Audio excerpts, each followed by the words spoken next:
موضوع الدرس في قصة سيدنا عيسى ابن مريم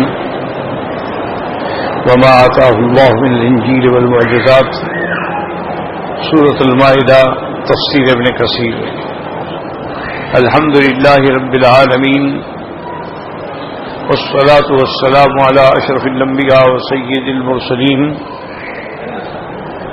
سيدنا محمد وعلى آله وأصحابه أجمعين. اللهم صل على سيدنا محمد وعلى آل سيدنا محمد كما صليت على إبراهيم وعلى آل إبراهيم في العالمين إنك حميد مجيد. أعوذ بالله من الشيطان الرجيم. بسم الله الرحمن الرحيم. وقفينا على آثارهم بعيسى ابن مريم مصدقا لما بين يديه من التوراة وآتيناه الإنجيل فيه هدى ونور ومصدقا لما بين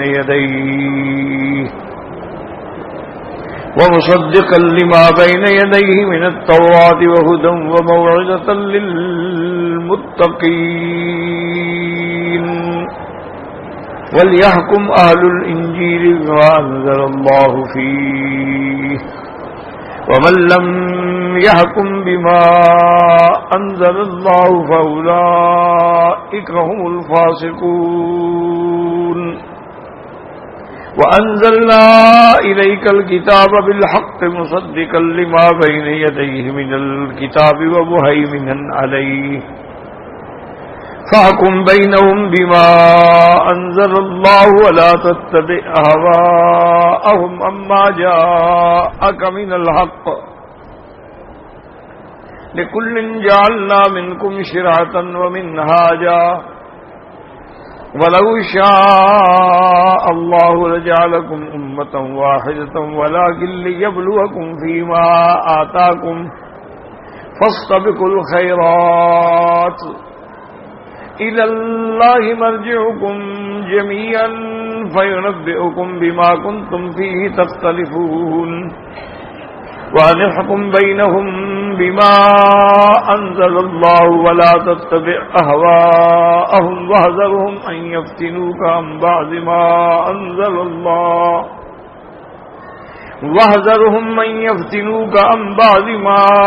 أنزل الله إليك فإن تولوا فاعلم أنما يريد الله أن يصيبهم ببعض ذنوبهم وإن كثيرا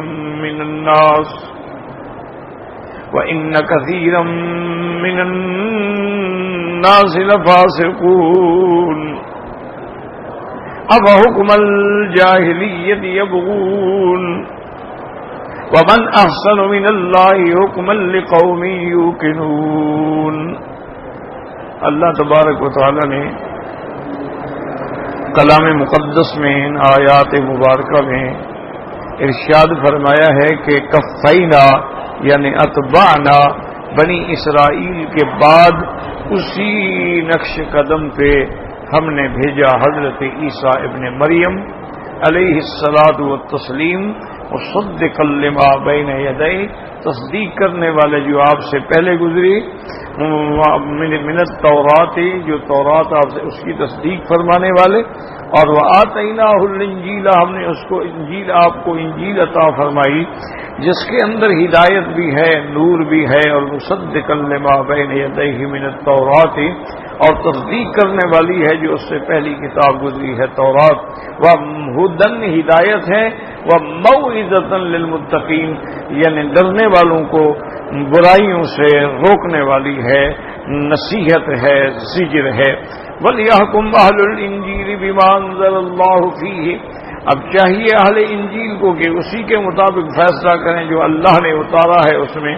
وَمَن لَّمْ يَحْكُمْ بِمَا أَنزَلَ اللَّهُ فَأُولَٰئِكَ هُمُ الْفَاسِقُونَ اور جو لوگ اس کے مطابق فیصلہ نہیں کرتے جو اللہ نے اتارا ہے وہی لوگ جو ہیں وہ خارجون عن طاعت ربہم فاسق ہیں. کیا معنی نکلنے والے ہیں اللہ کی فرما برداری سے. اب سمجھیں کہ اللہ کا ایک نظام میں نے جیسے عرض کیا تھا نا جی کہ انسان کے لیے ایک حیات جسمانی ہے اور ایک حیات ایمانی ہے،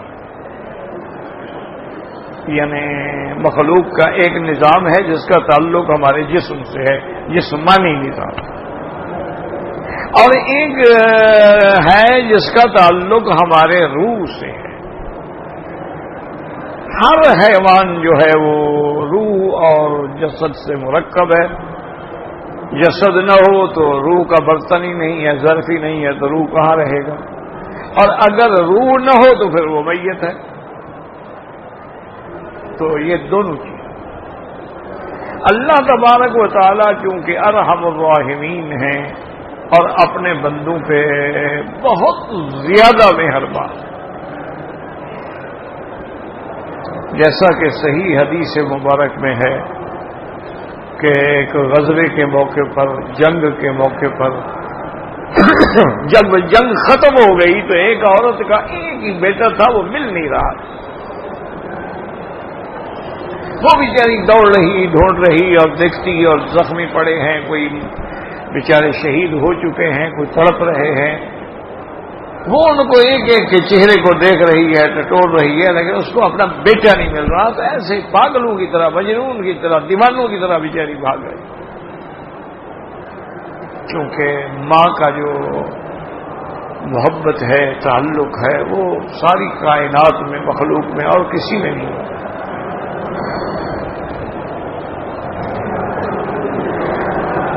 تو حضور صلی اللہ علیہ وسلم نے صحابہ سے پوچھا کہ یہ ماں جو اپنے بچے کے لیے پریشان ہے، اس کو اس کا بچہ مل جائے تو کیا اس کو اپنے ہاتھ سے آگ میں ڈال دے گی؟ انہوں نے کہا لا یا رسول اللہ، کیسے ہو سکتا، اتنی پریشان حال ہے اس کی والدہ، اگر اس کو اس کا بیٹا مل جائے تو اپنے ہاتھ سے ماں کبھی بچے کو آگ میں ڈالتی؟ تو حضور پاک نے فرمایا کہ میرے صحابہ، اللہ تعالیٰ اس ماں سے بھی زیادہ رحم الراحمین ہے، رحم فرمانے والا، تو وہ اپنے بندوں کو کیوں آگ میں ڈالیں گے؟ ہم تو زبردستی جاتے ہیں نا، وہ تو ہمیں آگ میں نہیں ڈالنے چاہتے، وہ تو ہمیں بچانا چاہتا ہے۔ تو اللہ کی رحمت کا تو کوئی ٹھکانہ نہیں ہے نا، کوئی انتہا نہیں، وسعت رحمتی کل شیء، اس کی رحمت نہ ہو تو کوئی چیز ایک سیکنڈ کے لیے بھی زندہ نہیں رہ سکتی، ہر چیز اس کی رحمت کے ساتھ قائم دائم ہے۔ تو اب اللہ نے جو ہمارا نظام جسمانی بنایا تھا، اس کے لیے بھی اللہ نے ہمارے لیے پانی پیدا فرمایا، ہوا پیدا فرمائی، غذا پیدا فرمائی، کیوں؟ اس کے بغیر ہم زندہ نہیں رہ سکتے۔ یعنی جو چیزیں زندگی کے لوازمات میں ہیں، ان میں سب سے بڑی چیز جو ہے وہ ہوا ہے اور پانی ہے، اس کے بغیر کوئی جاندار زندہ نہیں رہ سکتا۔ اور اللہ کی رحمت دیکھیں کہ جو چیزیں ہمیں زیادہ ضرورت ہیں وہ ہمیں بغیر پیسے کے اللہ نے دی ہیں، لیکن ہوا نہ ہو تو بندہ زندہ نہیں رہتا، ہوا ہمیں مفت ملتی ہے، کوئی ہم پیسے تو نہیں خرچ کرتے، ایسے ہاتھ ہلاؤ تو ہوا موجود ہے، کپڑا ہلاؤ تو ہوا موجود، پنکھا ہلاؤ تو ہوا موجود، اور اسی طرح کوئی آدمی پانی کے بغیر بھی زندہ نہیں رہ سکتا۔ وَجَعَلْنَا مِنَ الْمَاءِ كُلَّ شَيْءٍ، ہر چیز کی زندگی کو پانی ہے، پانی نہ ہو بندہ زندہ نہیں رہ سکتا۔ اللہ نے پانی بھی ہمیں مفت دیا، کبھی پہاڑوں سے گر رہا ہے، کبھی ہم کھدائی کرتے ہیں زمین سے نکل رہا ہے، کبھی چشموں سے ابل رہا ہے، کبھی دریاؤں کی شکل میں بہہ رہا ہے، کبھی سمندروں کی شکل میں یعنی بالکل پانی جو ہے اس کی کوئی قیمت نہیں، اللہ نے مفت دے دیا۔ تو مطلب یہ ہوا کہ ہمارے جسم کی بقا کے لیے جن چیزوں کی ضرورت تھی اللہ نے ہمیں مفت دے دی، کہ اس کے بغیر تو ہم زندہ رہ نہیں سکتے۔ ہوا نہ ہو تو آدمی کتنا زندہ رہ سکتا ہے؟ دیکھا نہیں ہے کہ انسان کی مشکل کے وقت میں جب اس کا تنفس کا نظام درست نہیں رہتا سانس آنے جانے کا تو اس کو آکسیجن دیتے ہیں تاکہ اس کا سانس آ جا سکے.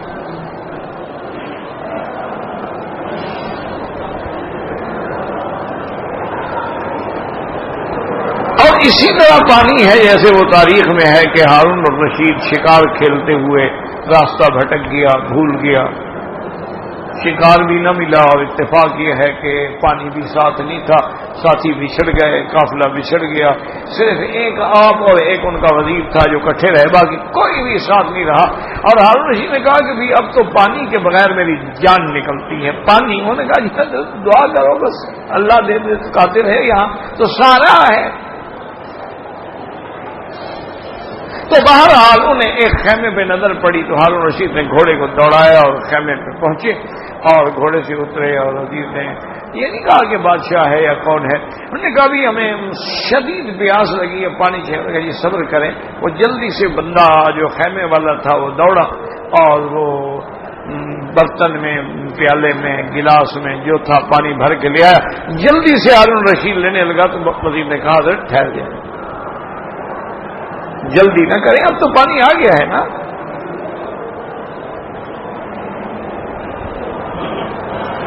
اس نے کہا کیا بات ہے؟ اس نے کہا کہ اگر آج یہ بدو جو صحرا میں رہتا ہے، خیمے میں زندگی گزارتا ہے، کھانا بدوش ہے، آپ کے لیے گلاس پانی کا ہے، اب اگر آپ کو یہ کہے کہ اس گلاس کے پیسے دو، قیمت ادا کرو، تو آپ کتنا زیادہ سے زیادہ دے سکتے ہیں؟ اس نے کہا یار میں مر رہا ہوں، اگر مجھ سے آدھا ملک بھی لینا چاہے نا میں لکھ کے دینے کے لیے تیار ہوں.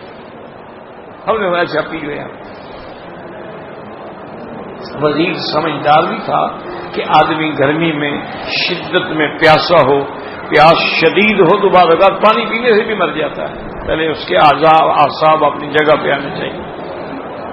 اسی لیے حکم ہے کہ تھوڑا تھوڑا کر کے پی لو. جب پی لیا، تسلی ہو گئی، اطمینان ہو گیا، تو وزیر نے کہا کہ بادشاہ سلامت، اگر یہ پانی آپ کے بدن سے پیشاب بن کے نہ نکلے، پیشاب بند ہو جائے، تو پھر آپ کتنا ملک خرچ کریں گے؟ اس نے کہا یار باقی آدھا دے دوں گا اور کیا کروں. انہوں نے کہا تو خود اندازہ لگا لو کہ آپ کے پورے ملک کی قیمت ایک گلاس پانی ہے. اب خود اندازہ کرو کہ اللہ ہمیں کتنا پانی دے رہے ہیں اور ہم اللہ کی کتنا شکر ادا کرتے ہیں کہ اللہ نے ایسا انتظام فرما دیا ہے. یعنی ایک ہوتا ہے نا جی کہ بس قرآن پاک کو پڑھو اور چلے جاؤ اور السلام علیکم بس پڑھ، ٹھیک ہے پڑھنے کا بھی انشاءاللہ ثواب ملے گا، لیکن قرآن میں غور کرو. قرآن قصے کہانی کی کتاب نہیں ہے. قرآن ایک دستور حیات ہے، دستور عالم ہے، جس میں نجات انسانیت کا پیغام ہے، جس میں ماضی بھی ہے، حال بھی ہے، مستقبل بھی ہے.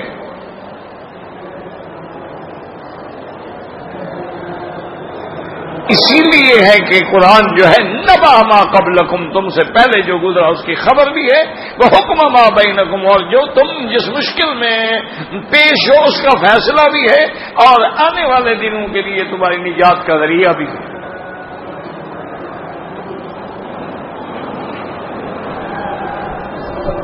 اب دیکھو نا جی، مثال کے طور پر اگر اللہ تبارک و تعالیٰ فرما دیتے کہ بھی ایک بندے کو ایک سال میں مثال کے طور پہ 1000 گیلن پانی ضرورت ہوتا ہے، اس کو 1000 گیلن پانی دے دو، جاؤ جی رکھو اپنا پانی.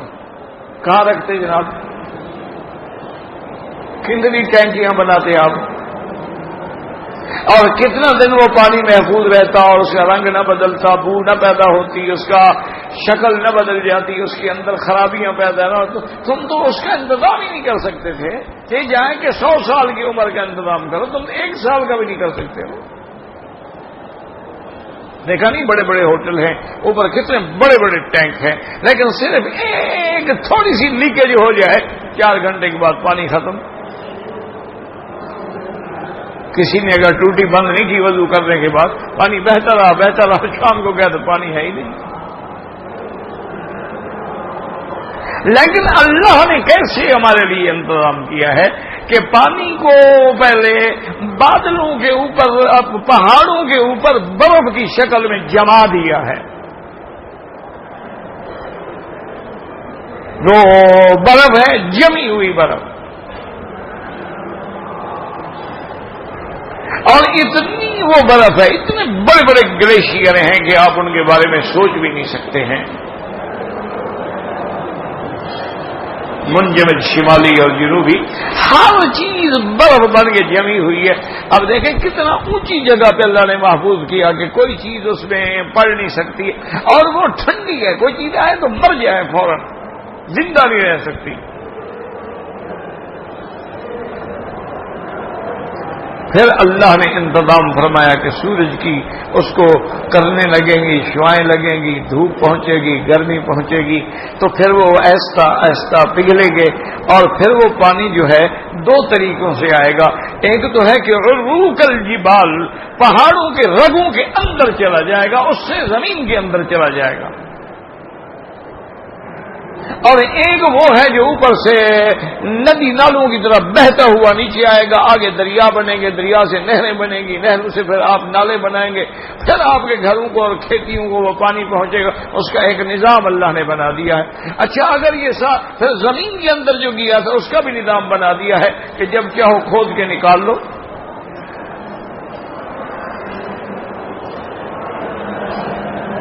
کس طرح صرف پانی کے نظام پہ غور کر لو، اللہ نے کیسا انتظام کیا. اس لیے قرآن کہتا ہے قل ارأیتم ان اصبح ماؤکم غورا فمن یأتیکم بماء معین. اللہ رب العالمین اللہ فرماتے ہیں میرے بندے، اگر میں چاہوں اور اس پانی کو زمین میں بہت نیچے لے جاؤں تو کون نکال کے لائے گا تمہارے لیے؟ دوسرے مقام میں فرمایا فرأیتم الماء الذی تشربون. میرے بندے کیا دیکھا؟ یہاں دیکھنا مراد نہیں ہوتا، یاد رکھو رؤیت بصریہ بھی ہوتی ہے اور رؤیا علمیہ بھی ہوتی ہے. رؤیت جو ہے، رؤیت معنی دیکھنا بھی ہے، رؤیت کا معنی اس میں جاننا بھی ہے، غور بھی کرنا ہے.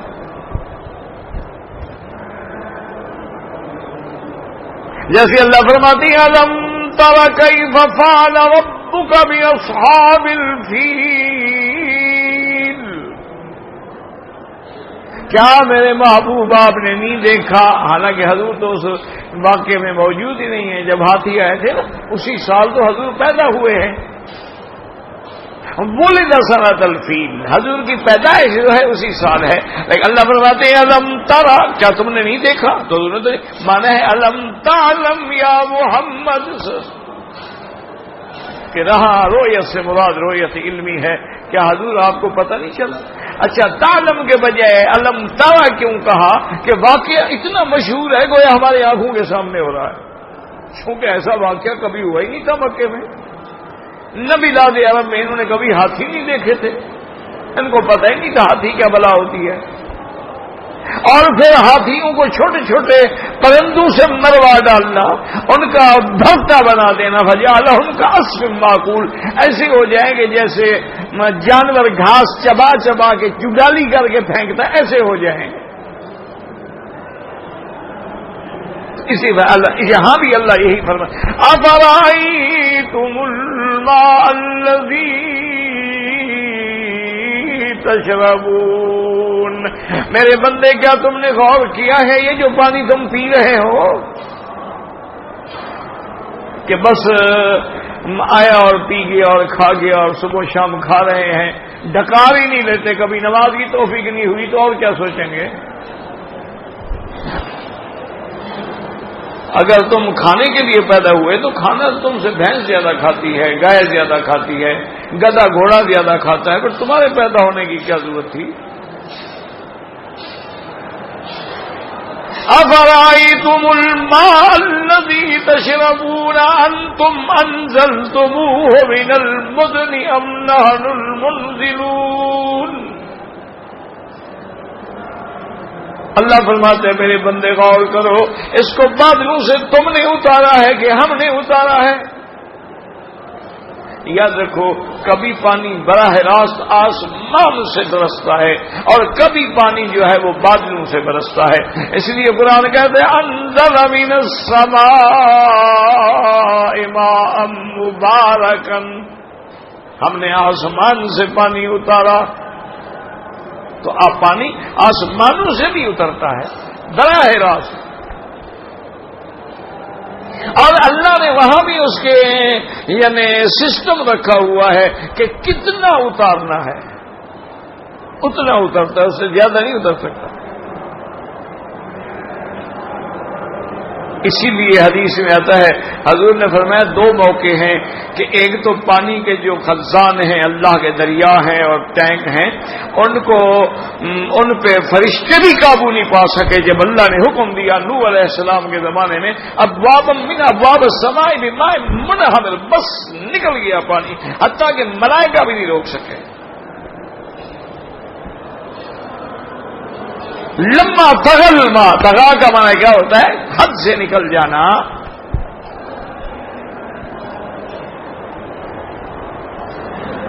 اسی طرح اللہ نے فرمایا کہ جب قوم عاد پہ اللہ نے ہوا بھیجی نا، وہ بھی پھر حد سے نکل گئی، وہ بھی کسی کے قابو میں نہیں آئی.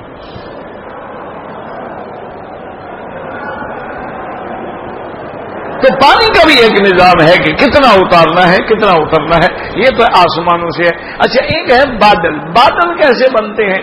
والذی یرسل الریاح بشرا بین یدی رحمتی حتی اذا اقلت سحابا ثقالا سقناہ الی بلد میت.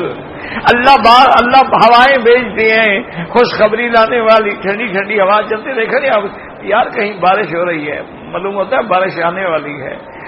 کیوں دیکھا نہیں یار ہوا میں کیسی ٹھنڈک ہے، کیسی لطافت ہے، معلوم. اسی لیے اللہ کہتے ہیں وہ ہوائیں جو ہیں بشرن، بارش کے آنے سے پہلے تمہیں خوشخبری پہنچا رہی ہیں کہ آنے والی ہے بارش. اور یہ مسئلہ بھی سمجھ لو کہ اللہ نے جو ہوائیں پیدا کی ہیں وہ 8 قسم کی ہیں. 4 ہوائیں جو ہیں وہ عذاب کے لیے ہیں اور 4 ہوائیں جو ہیں وہ رحمت کے لیے ہیں.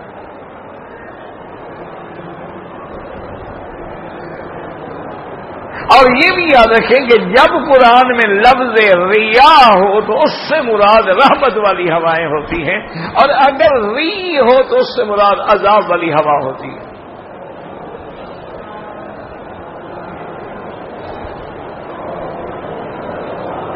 اب دیکھیں نا اللہ فرماتے ہیں هو الذی یرسل الریاح، ہوائیں یہاں ریاح ہے. وَأَرْسَلْنَا الرِّيَاحَ لَوَاقِحَ، اور ہم نے ایسی ہوائیں بھی بھیجی ہیں جو حمل ٹھہراتی ہیں. کیا معنی حمل ٹھہراتی ہیں؟ حمل ٹھہرانے کا معنی یہ ہوتا ہے کہ دیکھیں نا آپ اپنے لان میں، اپنے باغ میں یا اپنے گھر میں جہاں بھی بڑی خوبصورت لان بناتے ہیں، کیاریاں بناتے ہیں، اس میں پھول لگاتے ہیں دائیں بھی بائیں بھی اور درمیان میں بھی. تو بعض اوقات یہ ہوتا ہے کہ یہاں جو آپ نے دائیں پودا لگائے اور ادھر ان کے درمیان میں 15-20 میٹر کا فاصلہ ہے یا زیادہ بھی فاصلہ ہے، تو اب یہ پودا کھڑا ہوا ہے، اب اس کو ضرورت ہے کہ اس میں کوئی بیج ڈالے تو یہ آگے نکلے. تو پھر اللہ کا انتظام ہے کہ بیج والا پودا اس طرف ہے، تو پھر اللہ ہوائیں چلاتے ہیں، وہ بیج اٹھا کے اس میں ڈال دیتی ہیں، وہ حمل کرنے والی ہوائیں. ارسلنا الریاح لواقحا، اللہ کی مرضی ہے نا جی، وہ ہوا سے حمل ڈالتے. بی بی مریم کو جب حمل ہوا ہے تو کیا ہوا تھا؟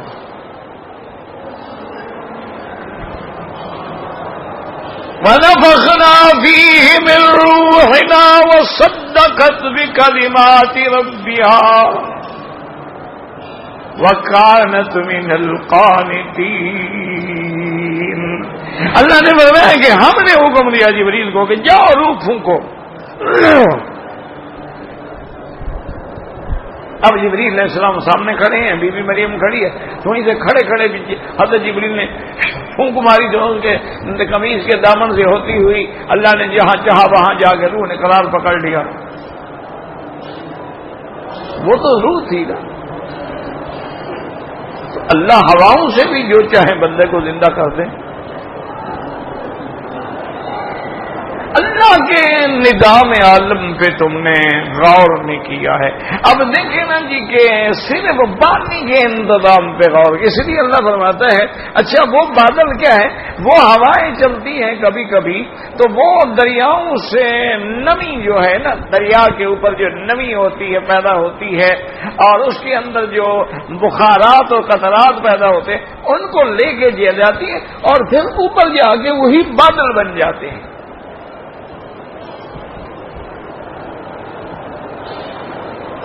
صحابن ثقالن, بڑے بڑے بوجھ والے بادل, پانی سے بھرے ہوئے بادل. سکنا ہو الی بلد میت, پھر وہ ہم اپنے حکم سے ان کو چلاتے ہیں کہ فلاں جگہ چلو, فلاں جگہ برسنا ہے, اور وہاں جو زمین مردہ ہو گئی اس کو زندہ کرنا. اللہ کے اس نظام پہ تم نے غور کیا ہے کبھی؟ یاد رکھو کہ 1400 سال گزر گئے, اب تمہارے سائنسدان اور بڑے بڑے دماغور لوگ جو ہیں وہ کہتے ہیں کہ جناب اصل بات یہ ہے کہ یہ سب سے پہلے تو جیسے گیس کا ایک گولا ہوتا ہے نا, ایسے ایک گولا تھا.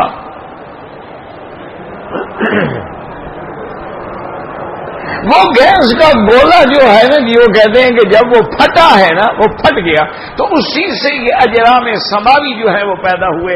یہ جو سیارات ہیں اور ستارے ہیں اور مشتری ہے, زحل ہے, عطارد ہے, یہ اس پہلے وہ گیس گولے کی شکل میں تھا, وہ پھٹا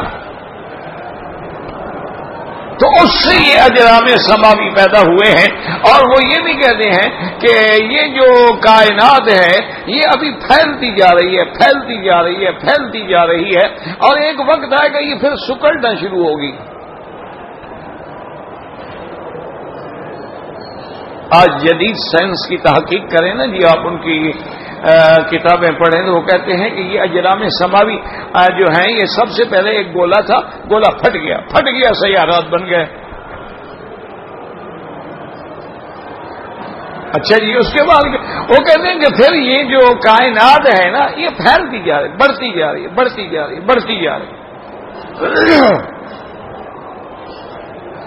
اور پھر کیا ہوگا؟ وہ کہتے ہیں جناب پھر ایک وقت ایسا آئے گا کہ ایک تو یہ ہوگا کہ سورج کی موت ہو جائے گی. کتابیں لکھی ہیں انہوں نے, birth and death of the sun, سورج کی موت. کہتے ہیں سورج کی موت ہو جائے گی. ستارے, انہوں نے کہا یہ ستارے جو ہیں یہ بھی بے نور ہو جائیں گے. اچھا پھر یہ کائنات کا کیا کہتے ہیں؟ کائنات جو ہے وہ سکڑ کے سمٹ جائے, سمٹتی جائے گی, سمٹتی جائے گی, سمٹتی جائے گی. یہ ان کی تحقیق کا خلاصہ ہے جو انہوں نے صدیوں محنت کرنے کے بعد اس پہ پہنچے ہیں. اب ایمان سے کہیں کہ یہ ساری بات اللہ کے قرآن میں ہے کہ نہیں ہے؟ اللہ فرماتے ہیں کہ سب سے پہلے یہ جو سامان ہے یہ کیا ہے؟ ثم استوى الى السماء وهي دخان, دھواں تھا, دھواں جیسے گیس ہے نا, ایسے دور سے دھواں نظر آتی ہے نا.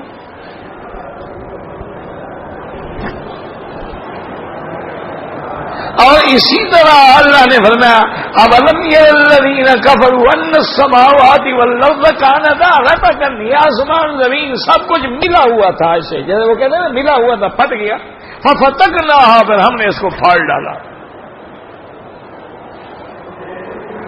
وہ قرآن میں پہلے موجود ہے. اللہ کے پیغمبر نے 1400 سال پہلے خبر دے دی کہ یہ سب ملے ہوئے تھے. ففتقنا, ہم نے ان کو پھاڑا. اور وہ جو گولا ہم نے بنایا تھا زمین کا, اس کا کیا؟ والارض بعد ذلک دحاها, پھر اس کو ہم نے بچھا دیا. اچھا میرا اللہ کائنات پھیل دے، ان کا ہاں والسماء بنیناہا بعید وانا لموسعون، ہم اس کو وسعت دیتے جا رہے ہیں، وسعت دیتے جا رہے ہیں، وسعت دیتے جا رہے ہیں، پھیل رہی ہے۔ اچھا پھر یہ سکڑ کے بھی فَإِنَّا لَنَنْقُصُهَا مِنْ أَطْرَافِهَا، اب ہم نے اس کے کونوں سے اس کو گھٹانا شروع کر دیا ہے، گھٹتی جا رہی ہے، گھٹتی جا رہی ہے۔ پھر کیا ہوگا؟ ہمیں یوم نطوی السماء کطی السجل للکتب، پھر ہم اس کو لپیٹ دیں گے۔ جب کیا کاغذ کو دیکھو نا، کاغذ بکھرا بڑا کاغذ لپیٹ دو اتنی سے ہو جاتی، تو جو وہ وسعت تھی ہم اس کو لپیٹ دیں گے۔ اللہ تبارک و تعالیٰ نے فرمایا کہ اچھا جی پھر یہ سورج کا کیا ہوگا؟ انہوں نے فرمایا سورج تو مر جائے گا نا، تو شمس کوورت، اس پر تو موت آ جائے گی۔ میرا اللہ سے ستاروں کا کیا ہونا ہے؟ نجوم ان کا درد، یہ بے نور ہو جائیں گے۔ اللہ میاں پھر بے نور ہونے کے بعد کیا ہوگا؟ فرمایا جب بیکار ہوگا دل کا واقع منتصر، پھر یہ جھڑ جائیں گے۔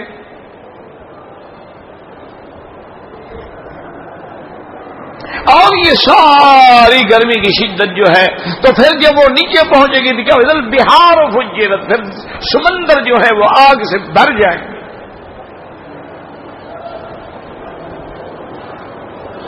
اصل مصیبت یہ ہے کہ ہم نے قرآن شریف پڑھا ہے نا جی، ایک تو تویز لکھنے کے لیے کہ کوئی بندہ آ گیا چلو تویز شویز لکھ دیا تو مولوی صاحب کو کچھ نہ کچھ پیسے شیسے مل گئے، اس کا کام چل پڑا۔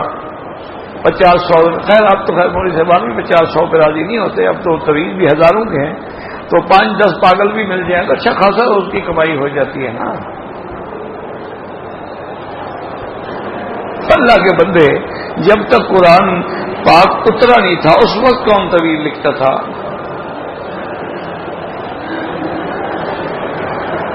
اچھا جب ہم نے قرآن پڑھا ہی نہیں تھا پھر طویل کون لکھتا تھا؟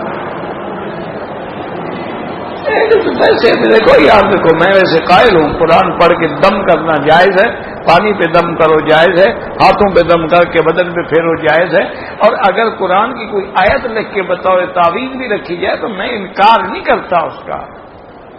وہ تعویذ منع ہے جو شرکیہ ہیں، جو تمائم ہے، جو طویلہ ہے، یہ عبرانی سریانی میں ہمیں پتہ نہیں کہ شرکیہ کلام تو نہیں ہے اس میں، لیکن قرآن اسی لیے تو نہیں آیا تھا نا کہ فال نکالو جی، قرآن اسی لیے تو نہیں آیا تھا کہ مردہ مر جائے تو اس کے اوپر گھما کے اس کے گناہ بخشوا دو، ساری زندگی قرآن پڑھا نہیں، اب اوپر گھمانے سے گناہ بخشوا رہا ہے۔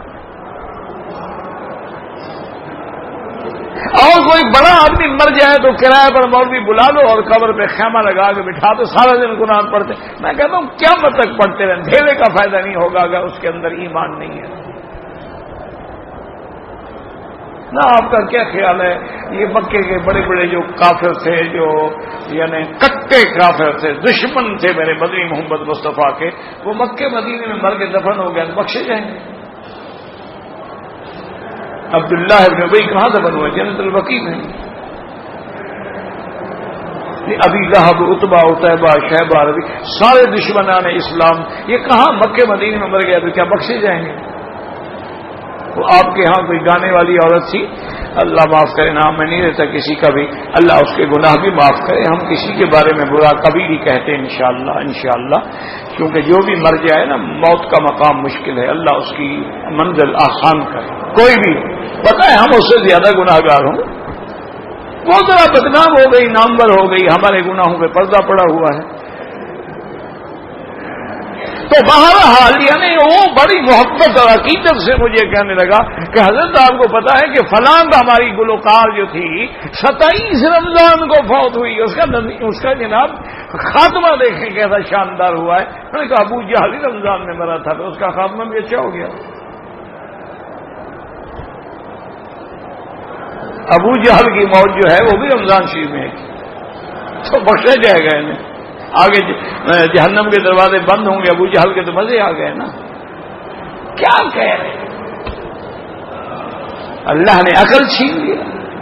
وہاں فیصلہ ایمان اور کفر سے ہوگا، ایمان والے کی لاش اڑ جائے تم بم مار کے دہشت گردی سے اس کو ریزہ ریزہ کر دو، وہ شہید ہے، وہ جنتی ہے۔ اور جس کے اندر ایمان نہیں ہے اس کی لاش کو سوٹ پہنا کے اور باقاعدہ خوشبوئیں لگا کے بالکل تیار کر کے اس کو جا کے جناب پھولوں کی سیجوں کے نیچے لٹا کے جا کے قبر میں رکھو، عذاب جہنم ہے۔ اصل فیصلہ ایمان سے ہے، اس کا تعلق ایمان سے ہے، اس کا تعلق کفر سے ہے۔ کافر کے لیے جہنم ہے، مومن کے لیے جنت۔ اس کو مٹی میں دفن کرو، نہ کرو دفن، مچھلیاں کھا جائیں، پرندے کھا جائیں، ہوائیں اڑا کے لے جائیں، ہمیں نظر نہیں آتا نا۔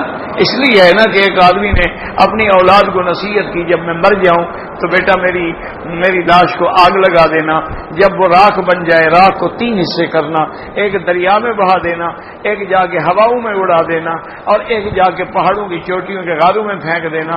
انہوں نے اسی طرح کیا، اللہ نے حکم دیا دریا کا نکالو مٹی اس کی، ہوا کا کٹھی کرو مٹی اس کی، پہاڑوں کا لے آؤ مٹی اس کی، گم کھڑے ہو جاؤ، کھڑا ہو گیا۔ اللہ نے فرمایا میرے بندے یہ تم نے کیا کیا، کیوں تم نے ایسا کیا؟ انہوں نے کہا یا اللہ آپ جانتے ہیں میں تیرے عذاب سے ڈر گیا، میں نے یہ سوچا تھا کہ جب جل جاؤں گا راکھ ہو جاؤں گا، راکھ اڑ جائے گی تو پھر میری زندگی کیسے ہوگی، میں عذاب سے بچ جاؤں گا، تیرے عذاب کے ڈر سے میں نے یہ کیا ہے۔ فرمایا اچھا جاؤ جنت میں نے معاف کر دیا،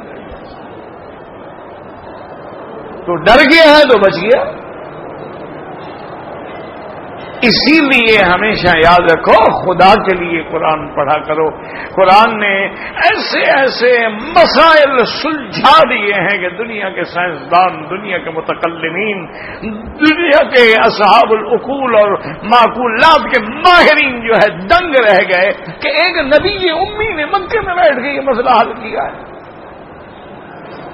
جو کسی مدرسے میں بھی نہیں گیا، نہ کوئی یونیورسٹی تھی، نہ مدرسہ تھا، نہ کوئی اسکول تھا، نہ کالج تھا۔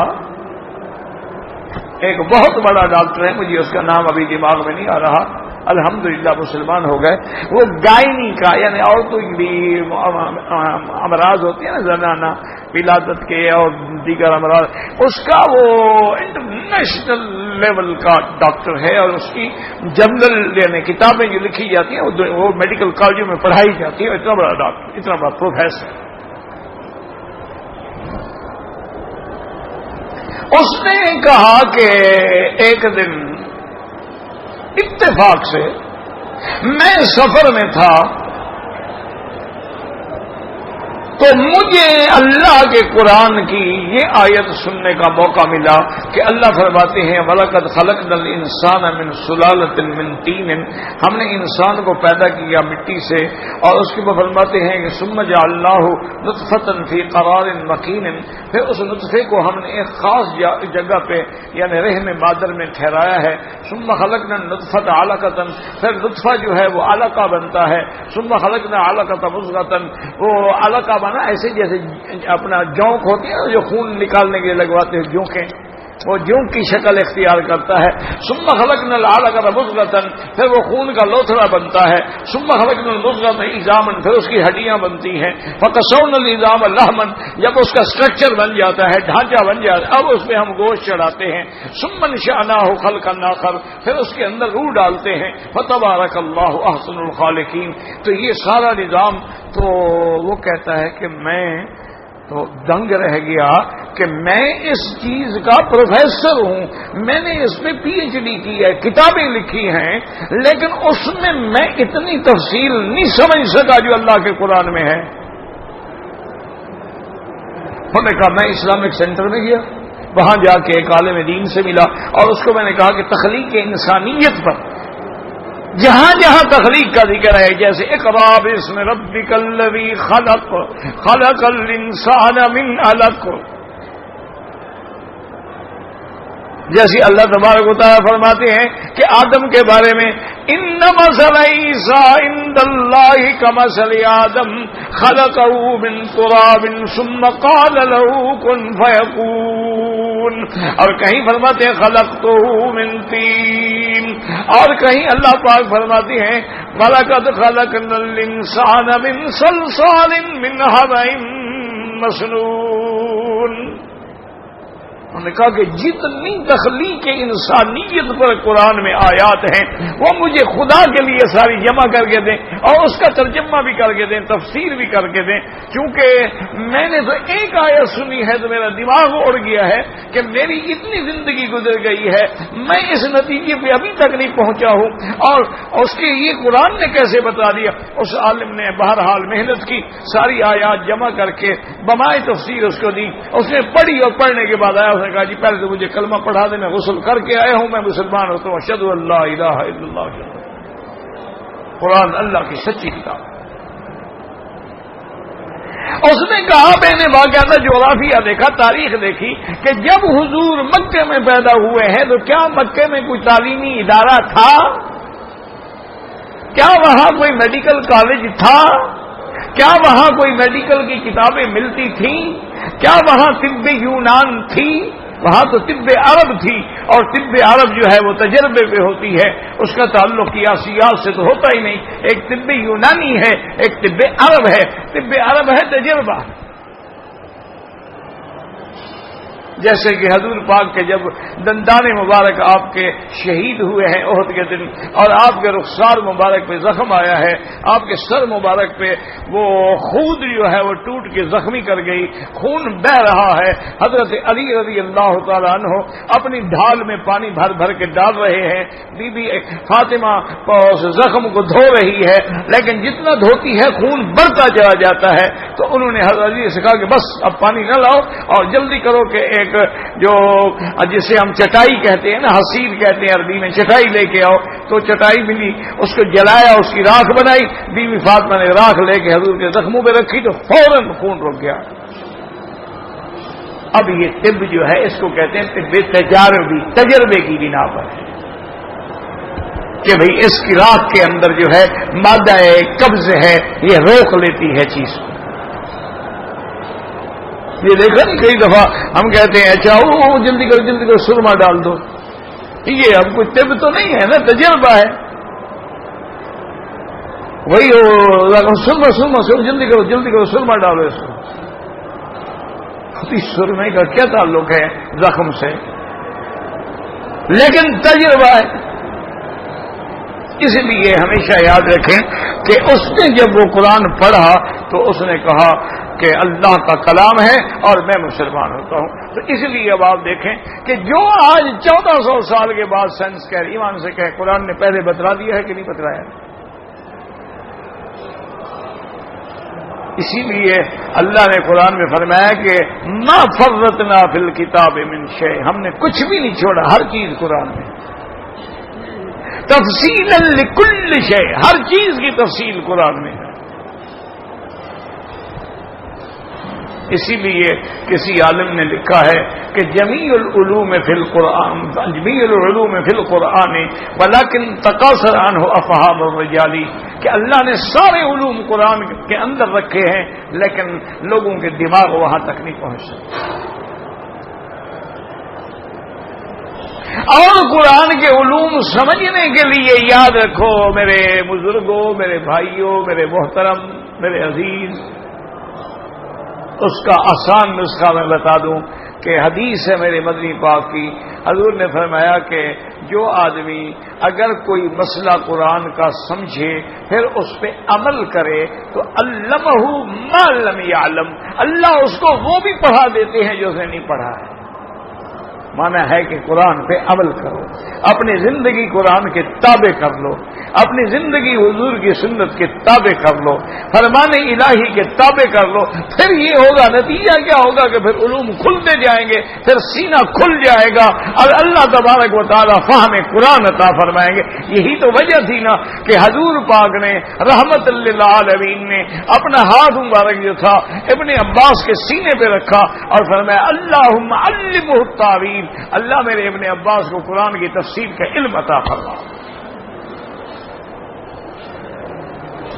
پھر ابن عباس کتنا بڑا عالم بنا کہ بڑے بڑے صحابہ بھی ہم سے پوچھتے تھے اب یہ ہے کہ تم ایک بات پڑھتے چلے جاؤ، نہیں، ایک نظام ہے کہ جیسے ہمارے جسمانی نظام کو بچانے کے لیے اللہ نے ہوائیں پیدا کی، پانی پیدا کیا، پھر ہمیں پانی پینا سکھلایا، کھانا کھانا سکھلایا، اس کا استعمال سکھلایا، ساری چیزیں ہمیں بتلائی ہیں، یہ جسم کی حفاظت تھی۔ تو اللہ نے ہماری روحانی ہدایت کے لیے انبیاء کو بھیجا کہ ہمارے وہ ایمان کی حفاظت کریں، یہ جان کی حفاظت ہے، اور انبیاء اور قرآن اور اللہ کی کتابوں کے ذریعے ہمارے ایمان کی حفاظت۔ اس لیے جیسے اس کو کیا کہتے ہیں، روح نہ ہو، مردہ۔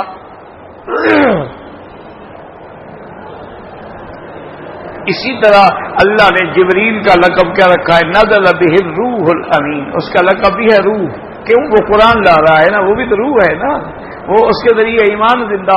انزلنا الیک روحا مبینا، ہم نے آپ کی طرف کھلا ہوا روح بھیجا ہے، کیوں؟ کہ اس سے ایمان زندہ ہوگا، اس سے ایمان۔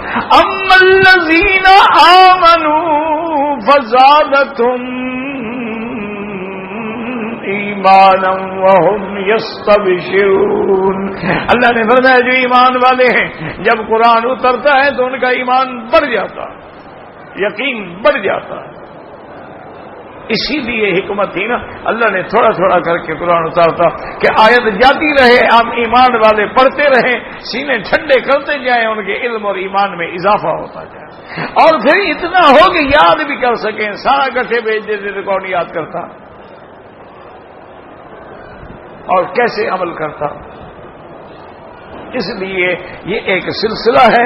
اب سلسلہ نبوت جو ہے، آدم علیہ السلام خلیفۃ اللہ فی الارض تھے، نبی تھے، لیکن رسالت کا سلسلہ نوح علیہ السلام سے شروع ہوا، اور پھر بنو اسرائیل کے آخری رسول، آخری نبی عیسیٰ علیہ السلام ہیں، اور سارے انبیاء کے آخری اور خاتم جو ہیں وہ حضرت محمد مصطفیٰ ہیں صلی اللہ علیہ وسلم۔ لیکن تم اس پہ غور کرو تو شاید بات سمجھ آ جائے۔ اب دیکھیں نا، جب آدم پیدا ہوئے ہیں تو نہ باپ ہے نہ ماں ہے۔ اللہ نے آدم کو تو بغیر باپ کے پیدا کیا، بغیر ماں کے پیدا۔ اچھا، بی بی حوا کے لیے مرد تو ہے لیکن عورت کوئی نہیں، حضرت آدم کی پسلیوں سے نکال لیا۔ اچھا، عیسیٰ علیہ السلام کو اللہ نے ماں تو ہے باپ کوئی نہیں، بغیر باپ کے پیدا کیا۔ تو اب دیکھو سلسلہ جڑتا ہے کہ نہیں؟ جیسے ابتدا میں بغیر ماں باپ کے بندہ پیدا ہوا، یہاں بغیر باپ کے بندہ پیدا ہوا، تو حضرت آدم اور حضرت عیسیٰ علیہ السلام تک ایک نبوت کا جو حلقہ تھا، جو دائرہ تھا، وہ مکمل ہو گیا۔ جیسے ابتدا ویسے انتہا۔ اچھا، اور دائرہ مکمل نہیں ہوتا جب تک مرکز نہ ہو۔ آپ مرکز پہ پلکار رکھیں گے تو پھر دائرہ بنے گا نا، اگر مرکز ہی نہ ہو تو دائرہ کیسے بنے گا؟ وہ مرکزی نقطہ کون ہے؟ وہ محمد مصطفیٰ صلی اللہ علیہ وسلم۔ اس لیے حضور صرف امت کے نبی نہیں بلکہ انبیاء کے بھی نبی ہے، وہ نبی الانبیاء صلی اللہ علیہ وعلا آلہ وصحبہ وسلم۔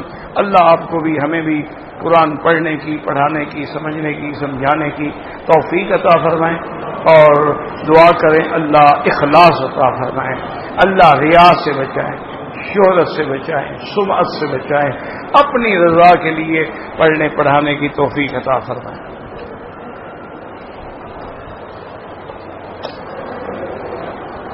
کہتا ہے جی کہ میں نے عمرہ کے لیے آیا ہوں، میں نے سبز لائٹ سے طواف شروع کیا۔ ابھی کل آپ نے پوچھ لیا تھا، میں نے بتا دیا۔ سبز لائٹ جو ہے جراسد کے سامنے بھی تو سبز لائٹ ہے، اور صفا مروہ کے اندر بھی سبز لائٹ ہے، پتہ نہیں تم کون سی سبز لائٹ سے کرتے رہے۔ بہرحال میں نے بتا دیا تھا کہ اگر شبہ ہے تو ایک دفعہ پھر صحیح طریقے سے طواف کر دو، بات ختم ہو گئی۔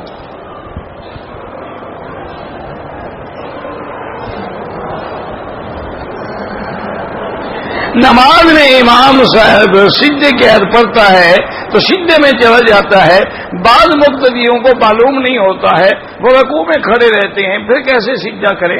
اب 1400 سال ہو گئے تو انہیں سجدے کا بھی پتہ نہیں ہے، تو مولوی کیا کرے؟ مجھے بتاؤ، 1400 سال ہو گئے۔ اس سے جناب شیعہ پوچھ لیں، اس سے یورو پوچھ لیں، اس سے فرینک پوچھ لیں، اس سے اپنا ین پوچھ لیں، اس سے ڈالر پوچھ لیں، اس سے افریقن کرنسیاں سب جانتا ہے، صرف اس کو پتہ نہیں کہ قرآن میں بھی سجدے ہیں، بیچارے کو پتہ ہے۔ انا للہ۔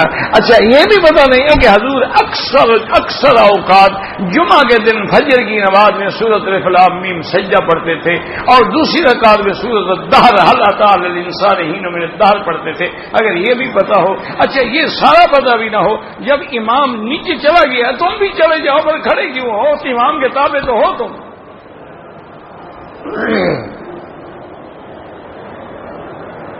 بہرحال مسئلہ اب یہ ہے کہ اگر کوئی آدمی سجدے کی آیت سن کے رکوع میں چلا گیا، سجدہ نہیں کیا، نماز ہو جائے گی، لیکن جو رکوع میں بھی نہیں کیا ویسے کھڑا رہا، اسی طرح اس کی نماز نہیں ہوئی، دوبارہ نماز پڑھے۔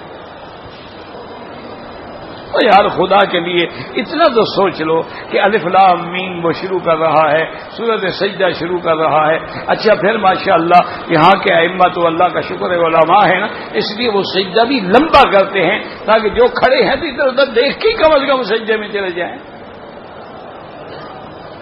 لیکن یہ تو ہمارا نمازی ہے نا، زمین جنبد نہ جنبد گل محمد، یعنی زمین نہیں ہلے تو ہلے، حاجی نہیں ہلے گا، سب خالی پڑی رہے، حاجی کھڑا ہے، قیامت آ جائے یہیں کھڑا رہے۔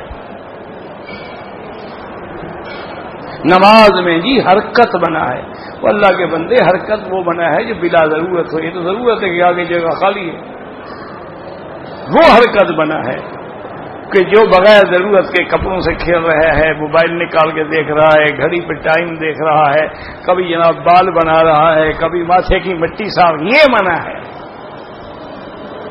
یہ تمہارا کھیلنا منع ہے۔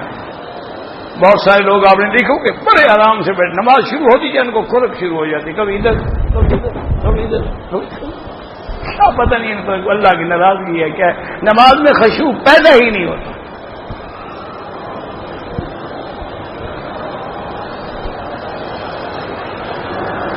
میرے گھر کے نزدیک سبز پگڑی والوں کی مسجد ہے، بدعتی لوگ ہیں، بدعت والے یاد رکھو، بدعتی امام کے پیچھے نماز نہیں ہوتی۔ جو لوگ بدعتی ہیں، مبتدع ہیں، ان کے پیچھے کہ حضور نے فرمایا، حدیث ہے حضور کی، من وقر صاحب بدعت فقد اعان علی ہدم الاسلام، جو کسی بدعتی کی توقیر کرے، احترام کرے، اس کو عزت دے، تو اس نے اللہ کے دین کی توہین کی ہے۔ تو جب آپ اس کو امام بنائیں گے تو اس سے بڑی عزت کیا ہوتی ہے؟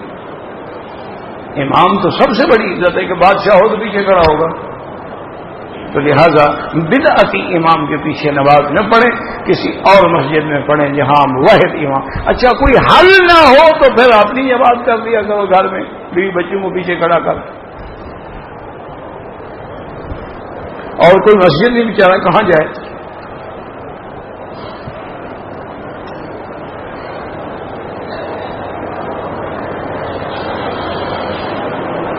کہتے جی پاکستان میں کچھ لوگ دم کرتے ہیں، دم درود ہے یہ جو طویل شدید والے پھونک کرنے والے، اچھا وہ کہتے ہیں ایک دو دفعہ دم کر دیتے ہیں، پھر کہتے ہیں تم ایسا کرو کہ تکلیف ہو ٹیلی فون کر، میں یہاں ٹیلی فون سے دم کر دوں گا، ماشاء اللہ۔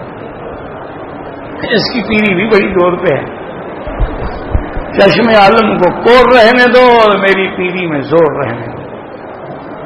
انا للہ الا اور خدا کا خوف کرو، دم کرنا جائز ہے، پھونکنا جائز ہے۔ دم کی بھی دو کیسی، ایک ہوتا ہے نفخ اور ایک ہوتا ہے نفث، ایک ہے پھونک مارنا، ایک ہے پھونک کے ساتھ تھوڑی سی تھوک بھی آئے، دونوں چیزیں ثابت ہیں حدیث میں۔ لیکن یہ تو نہیں ہے نا کہ اب موبائل پہ بیٹھ کے، ہم تو موبائل پہ وہاں کھڑے ہوتے ہیں نعوذ باللہ ریاض الجنہ میں حضور کے سامنے، اور میں سلام پڑھنا پیا تو پڑھ رہا ہے، میں دے دیا ٹیلی فون حضور کو۔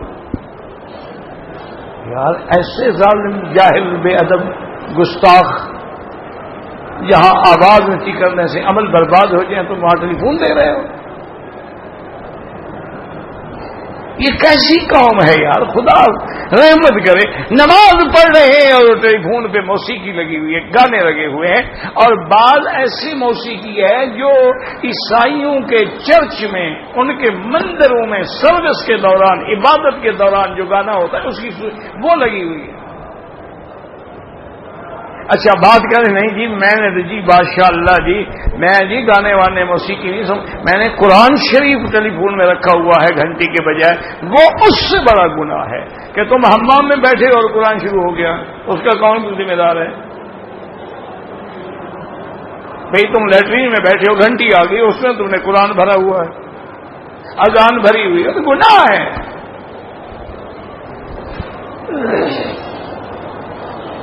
اب تو جناب یہ آگے بڑھ گئے، اب تو اسکائپ آ گئے، اب تو جناب ٹنگو آ گئے، ویبر آ گئے، فیس بک آ گئے، پتہ نہیں کیا کیا لعنت آ گئی ہے۔ اب تو یہاں سے بیٹھے بیٹھے وہ سب کچھ میاں بیوی کرتے رہتے ہیں۔ میاں بیوی تو میں کہہ رہا ہوں، میاں بیوی تو سب ملی ہو تو نہیں کرتے، کسی اور سے کرتے رہتے ہیں، چیٹنگ ہو رہی ہے۔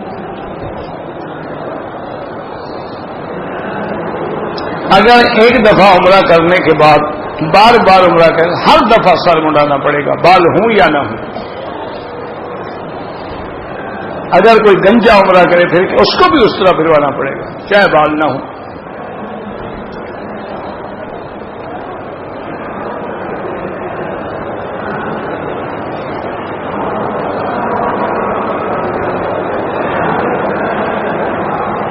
مجھے سمجھ نہیں آیا، فرض نمازوں کا حساب ہوگا، ٹھیک ہے، کمی ہوگی نوافل سے پوری جائے گی۔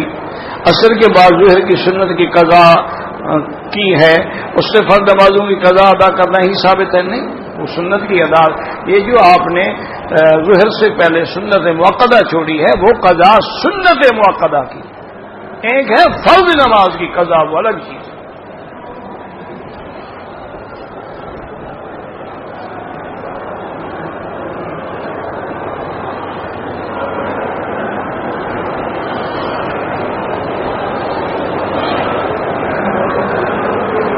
میرا بھائی گزارش یہ ہے، وہ کہتا ہے کہ ہمارے بعض مولوی صاحبان کہتے ہیں کہ حضور نے احرام کے لیے 2 رکعت نماز نہیں پڑھی، بالکل ٹھیک ہے، لیکن حضور نے نماز کے بعد فرمایا ہے لبیک اللہم لبیک، تو کوئی نماز تو ہو گئی نا، چاہے وہ فرض تھی۔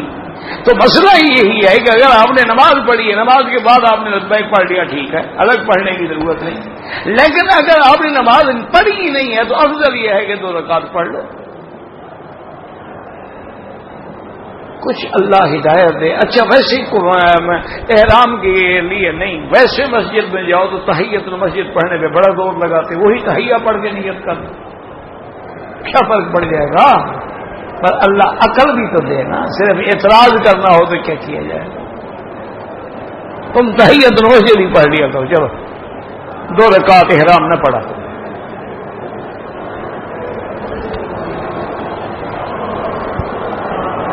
نماز جنازے کا اعلان سننے کے بعد نماز جنازہ پڑھنا بالکل فرض کفایہ ہے، لیکن یاد رکھو جب حرم میں ہو تو کیوں چھوڑو، کیوں تصور کرو کہ فرض کفایہ؟ باقی سارے فرض کفایہ تم نے ادا کر دیے ہیں، یہی پڑھنے کی ضرورت نہیں ہے۔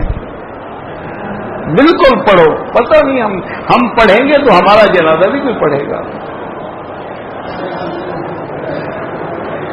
آپ کا ایک طالب علم بیمار ہے، اللہ شفا دے، اللہ ہر بیمار کو شفا عطا فرمائے۔ جتنے بیماروں نے دوستوں نے ٹیلی فون کیے ہیں کہا ہے اللہم اشفنا واشف مرضانا ومرضى من اوصانا واستوصانا ومرضى المسلمین برحمتک یا ارحم الراحمین۔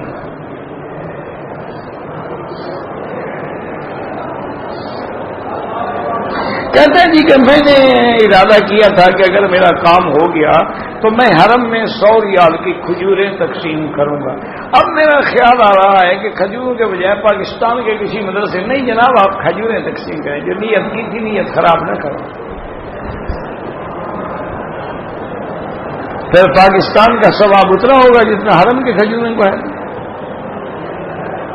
یہاں پہ 1 کا لاکھ ملے گا، وہاں پہ 1 کا 1 ہی ملے گا، زیادہ سے زیادہ 10 گنا مل جائے گا۔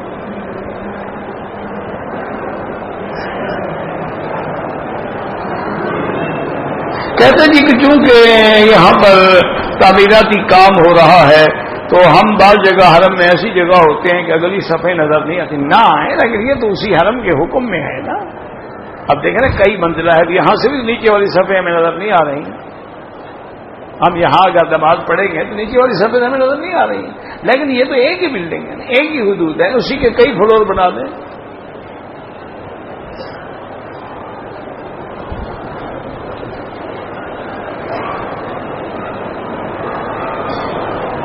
کہتے جی کہ عورت کے رحم میں لڑکا ہے یا لڑکی ہے، اس کا علم اللہ